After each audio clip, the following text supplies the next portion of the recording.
All right, good morning. All right. It's good to see everyone back. I hope you had a wonderful reception last night and a good night in the Shattuck Hotel. So I'd like to welcome our Dean, Dean Shankar Sastry. So without further ado, he has a few words, and then we'll continue with our program. Thanks.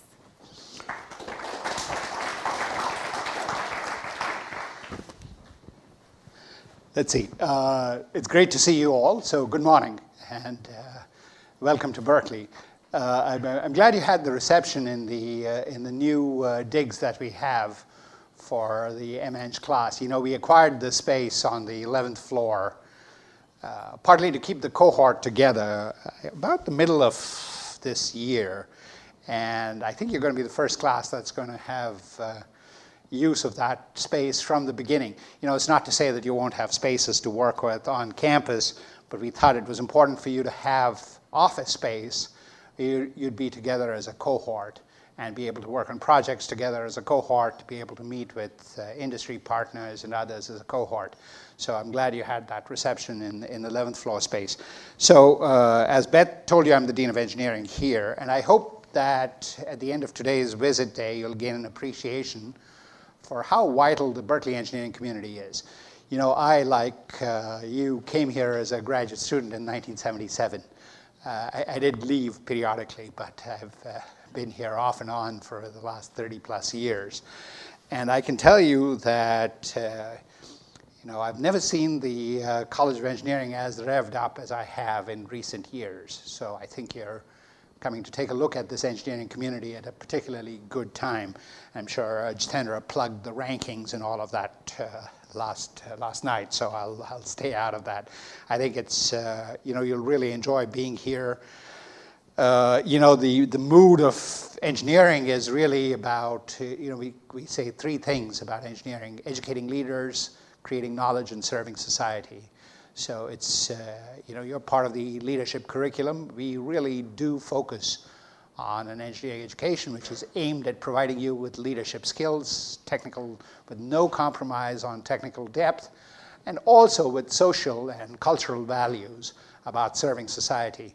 So you'll find that this really is a program that combines leadership with discovery, with knowledge discovery, and really trying to change the world. You know, the problems of the world are quite substantive and quite large, and it really needs an engaged community to address them, and that's partly why we've created this program.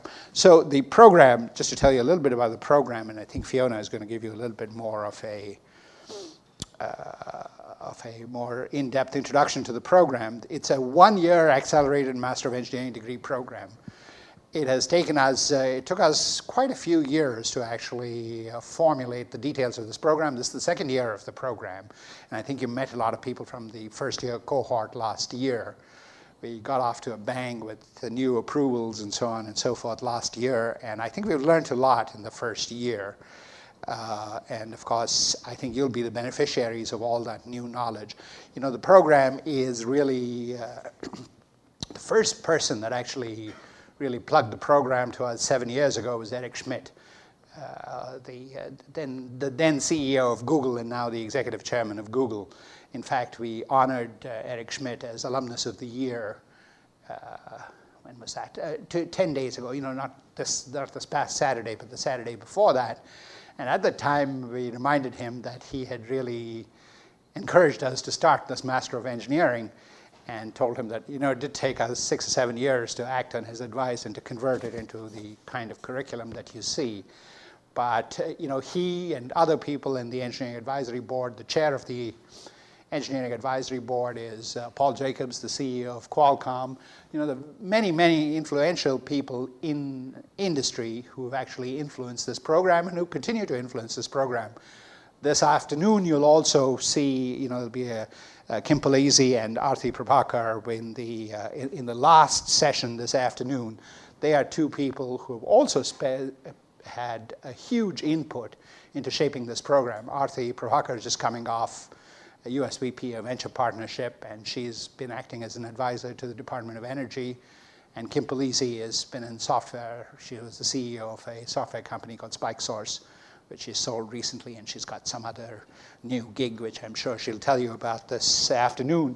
So, you know, you will be beneficiaries, I think, of just a wonderful ecosystem of friends of the engineering community, well-wishers, and also, I think, a program which is really quite revolutionary in scope. I can't think of any other program in the United States or abroad that combines all of these features, you know, the best of business, technology depth, management of innovation, and these capstone projects, which you'll hear about today in one sort of compact offering, just a one-year compact offering.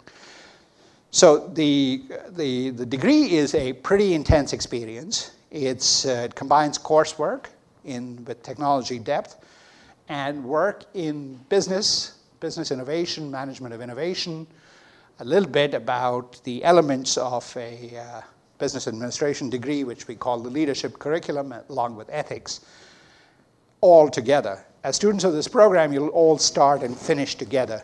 You know, it's been important for us to think of yourselves as a cohort. You know, cohorts across different branches of engineering, you can count on each other as friends, as a network, as an alumni network, as people that you can call upon in your program as you go, in your careers as you go forward. The program is designed to fast-track talented students like you into influential positions, and our every expectation is that the salary levels will be very high. So we've already had a lot of feedback from industry about you being exactly the kind of people that industry wants. You know, for example, sometime last year, General Electric GE, a VP of General Electric called me and told me that GE was suddenly setting up shop in San Ramon here in the East Bay, and they wanted to hire 200 engineers over the next 3 years. And I said, you know, it's going to be like GE Research, and you're going to get, you're going to hire a lot of PhDs. And he said, you know, what we're really looking for are people with enough of the management of technology skills and engineering depth to be able to jumpstart this operation in just about software services at GE. And I said, you know, he completely unrehearsed. I told him, do you know that we've started a program here called the Master of Engineering? And his eyes completely lit up. So, you know, that's just one example of why programs like this one that we've put together are really what industry is looking for. And I think Beth and others will give you a sense of what the level of industry interest has been. So I have no doubt that you'll be highly sought after, and we would expect you to be highly sought after, highly recruited, and in turn, for you to fulfill your highest aspirations by rising in the technology workforce.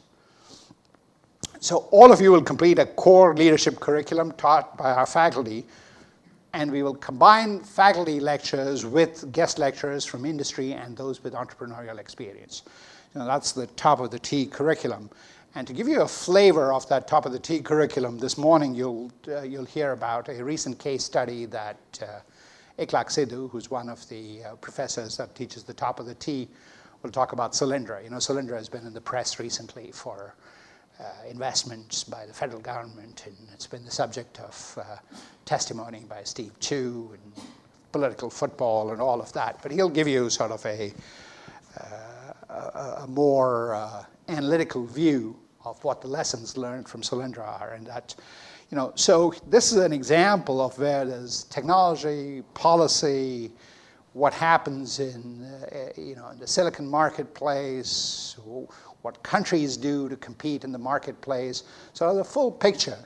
And you know, for you to be engineers and to be present technologists, to be present at the table when big decisions are made, you need to have this broader context. And you need to be able to research this broader context. And that's what you're going to be taught. You know, this is not a case study in the sense of a Harvard Business School case study. Harvard Business School case studies are of necessity sort of ones which look backwards. They look at something that has already happened and try to explain it. The focus of Ikhlaq Sidhu and Professor Lee Fleming, who, by the way, also came from the Harvard Business School. It's sort of a reformed Harvard Business School, we can say, perhaps. Will be really case studies, thinking about how you could conceptualize case studies before they happen. It's really looking forward.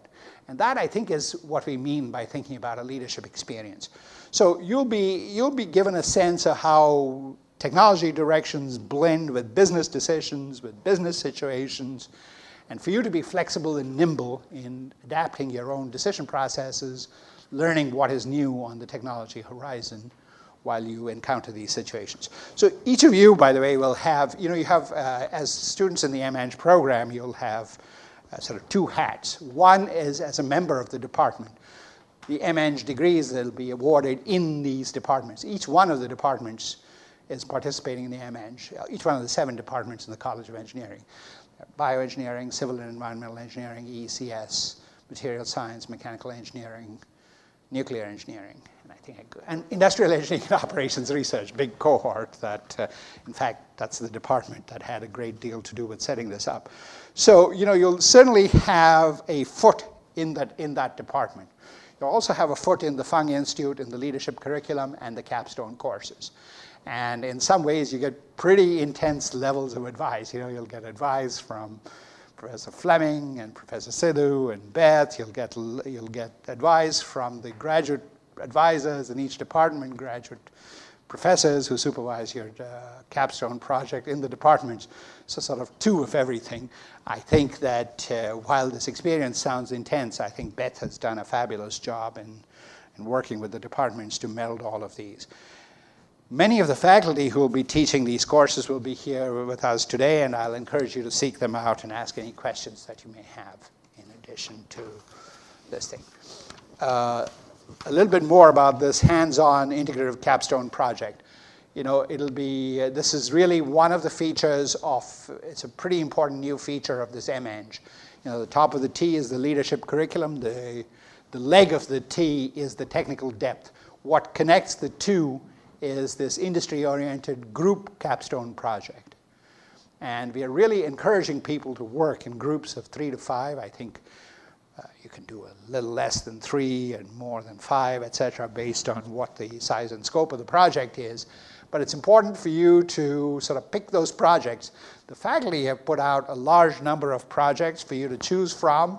They do their best to attract you to this.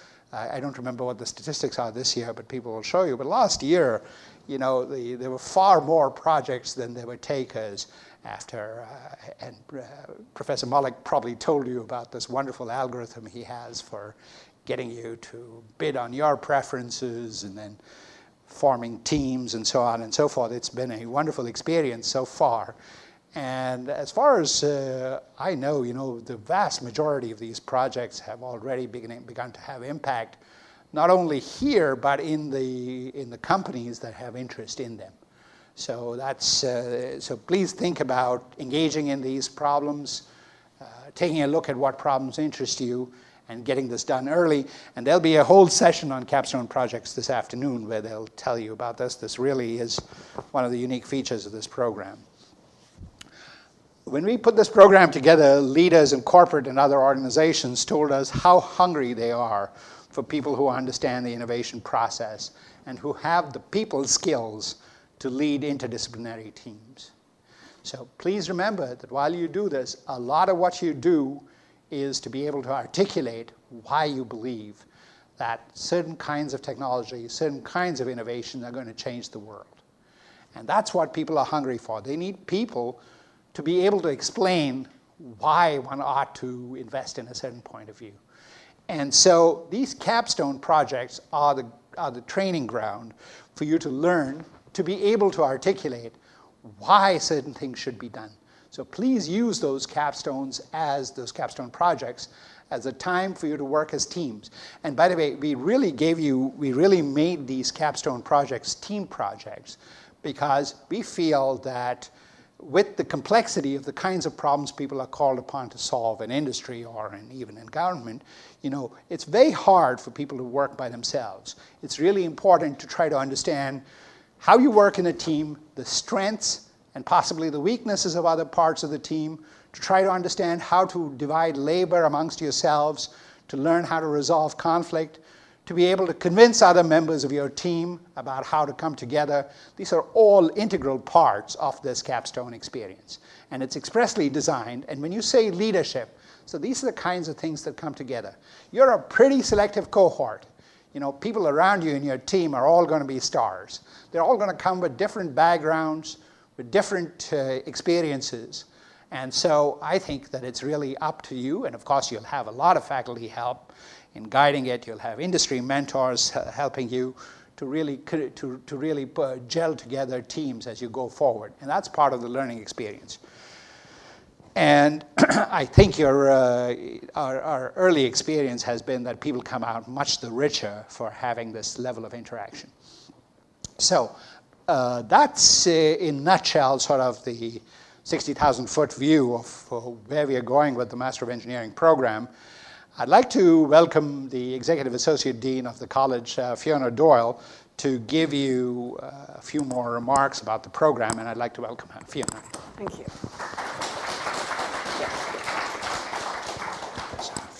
Well, as it happens, Shankar's discussed an awful lot of what I wanted to cover, but I do have a few more remarks that I would like to make to help you kind of understand the curriculum that we have and the thinking that went behind designing that curriculum. So, as Dean Sastry has also already mentioned, our college mission statement is educating leaders, creating knowledge, and serving society.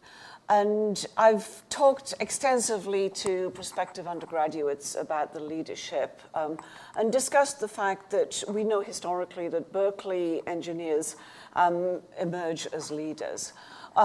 One of the things that has sort of been missing from our curriculum so far, though, and this is particularly true at the undergraduate level, is a formal discussion and treatment of leadership. We have exceptional students who are admitted here, and so most of them do emerge as leaders, but in some cases they do so because they've been able to kind of informally pick things up. We're really confronting a complete sea change in the way that we think about engineering education.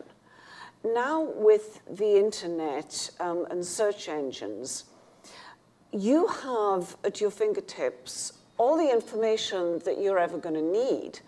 We don't really need to spend much time in educating engineers in dealing with facts and information. What we need to do is to give you the foundational skills so that you can judiciously select information and then synthesize new information with that. And that's really very different from the way that engineers typically thought about a curriculum, where it was, okay, well, we've got to jam this into their heads and that into their heads, and there isn't time for this. And so this Master of Engineering is actually our first step towards thinking about the appropriate education for engineers, preparing them for the 21st century, and right to the middle of it. You know, your careers will go through to the middle of this century, and we want you to be well prepared for the rest of your careers. And so a formal discussion and treatment of leadership has emerged as being very important. The National Academy of Engineers identified in a landmark study that leadership has to be much more important in education. And as Dean Sastry mentioned, our industrial partners and advisory boards have been crying out for us to produce engineers who have enough formal training in leadership that they can then get information and formally become those leaders and hit the ground running in industry. I did want to show you this graphic. I noticed that Dean Sastry was talking about the top of the T, and around here, we refer to our curriculum with this graphic in mind, and engineers are visual people, and so graphics really help us visualize things. And it occurred to me that maybe you hadn't necessarily been walked through this graphic before, but this is a very elegant way of showing how we actually design the curriculum that we will be offering you.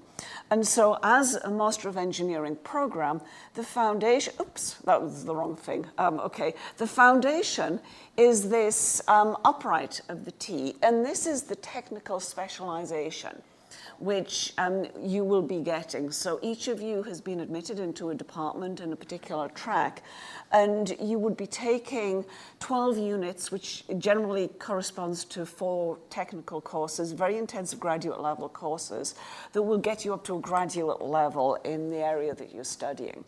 And then the top of the T that Dean Sastry was referring to is the leadership curriculum.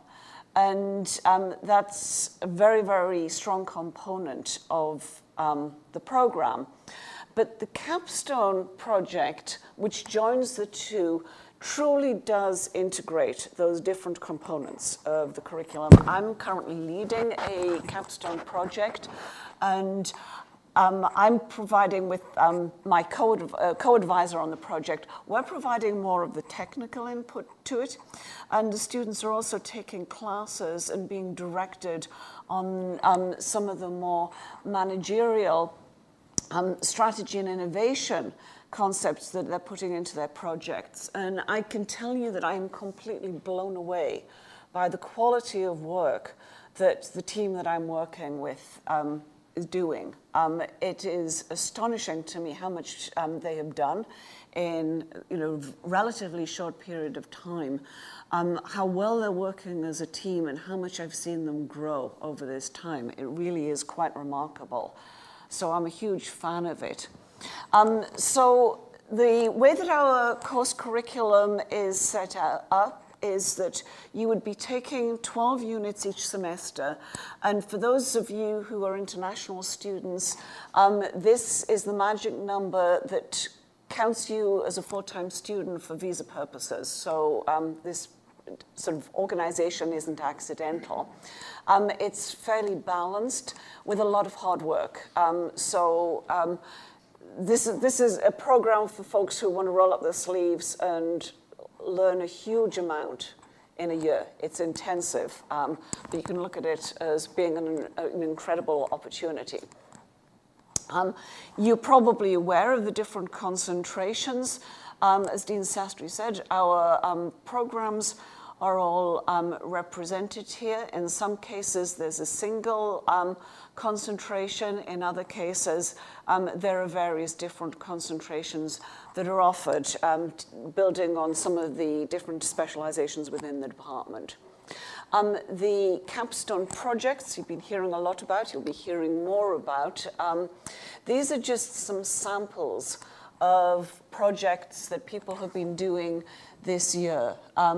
As Dean Sastry mentioned, this year we actually offered twice as many projects as were needed so that the students themselves got to pick what they were doing. The faculty whose projects weren't picked actually ended up being quite bummed that they didn't get a chance to work with the Master of Engineering students. And I know some of those projects might be offered in an improved format this year because the faculty are really excited to work with the MEng students. And these are just some testimonies from our current students of what they have gained from the capstone projects. And, in presentations like that, always we find nice things to say. What really struck me in realizing these comments is that they encapsulate many ideas that it took me quite a few years to grasp doing learning by osmosis. And so I've shared with you the fact that I've been stunned by how much my students have learned. And I think part of that fast track comes from the fact that they're being guided in teamwork. They aren't just formed into teams and then told, go away, do it. They're really helped so that they fast track the people skills needed to get the most out of working in a team. And then, as you've already heard, our industrial friends are crying out for engineers who have these skills because engineers with these skills can be so invaluable in an organization. So with that, I'm out of time. I don't know whether I have a chance to answer a question or two if people have them. Any questions? Okay, stunned into silence. Thank you, Professor Doyle, and thank you, Dean Sastry.